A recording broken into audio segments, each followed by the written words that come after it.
Alright, what's up, Fate family? Jarvis Guide to Voyagers YT here, and welcome back to another Diecast review.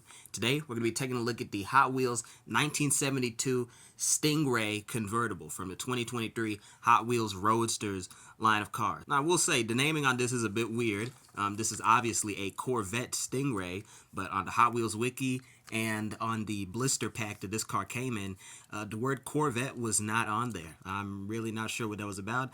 I don't know if it's a trademark thing or if that's the actual, official name of the vehicle in cast. I don't know, but either way, man, in spite of the naming confusion, we're still left with a pretty solid cast. I mean, it's a pretty simple one. You know, they weren't really extravagant with it. It's a simple little coupe car, but they put a solid amount of detail in this thing. And to be honest, this is one of the most well thought out castings that Hot Wheels has ever done, because it really has a lot of the things that the brand usually skimps out on. So as you can see, there's a decent amount of painting all over the car, and the backlights are painted. Very, very cool. And then you have some little text right here, Corvette right there, intelligible. And then down here it's you can't really read the license plate. I know it's not showing up too well on the camera, but I can barely see it in real life either. I'm not sure what that's supposed to mean, but and they did some great work actually painting the backlights. It's interesting, you know, they appear to do it for a lot of their Corvettes, old and new, but they can't seem to do it for the Camaros, and it really just brings all the Camaros they do down. You know, but that's a story for a different time. And then they did something really creative with the front headlights right here. As you can see, the Stingray Corvettes obviously had lifted headlights that came up and down through some sort of mechanical mechanism.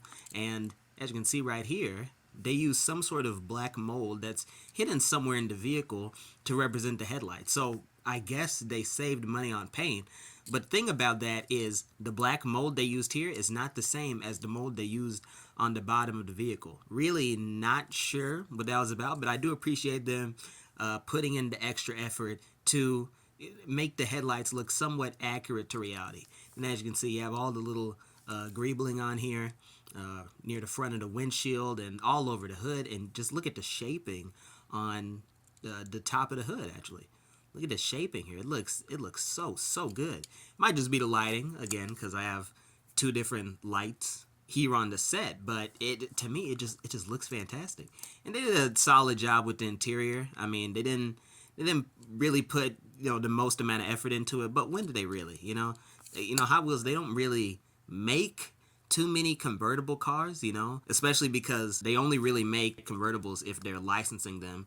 I did review a Ford Mustang car that had no roof. It was a convertible as well, but I can't really fault them for not, you know, going all out on the interior, because I mean, that's not really Hot Wheels forte, you know. If they put paint on the backlights and they put some effort into, you know, just a really specific element of the vehicle, then I'm happy. I don't need the interior to be solid, and it looks decent in the lighting. I'll at least give it that, you know.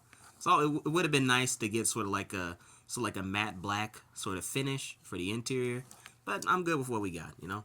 So in terms of recommendations, this is an absolute recommend. The Stingray is one of those really nice, classic American muscle cars. You know, this isn't really a car that I necessarily revere. I'm more used to seeing really old Ford cars, stuff like that. Yeah, I've never really seen classic sports cars, just because there are so few of them, especially of the Corvette Stingray. I've literally seen more modern Corvettes in my entire life than classic ones, which I guess that's sort of the rule with cars. I mean, they all break down over time. But either way, man, it's an icon of American car culture. The Hot Wheels designers did a really great job with the shaping all over the vehicle and the greebling. There's some really nice details all over, and the front and the back headlights, they're extremely well done. Both very creatively done, very intelligible. I feel like Hot Wheels, they didn't really skimp out on this. And I'm just glad to see that they went the extra mile for this vehicle, because it absolutely deserves it. So if you see it in stores, definitely pick it up. There's no real scarcity factor. And yeah, it's a very solid car all around. Anyway, man, I've been your host, Jarvis Godden. Thank y'all for watching. Stay tuned for more Diecast content. As always, take care of yourselves. Have a great night. Go with God. And as always, giggity, giggity, giggity, goo. Stick around.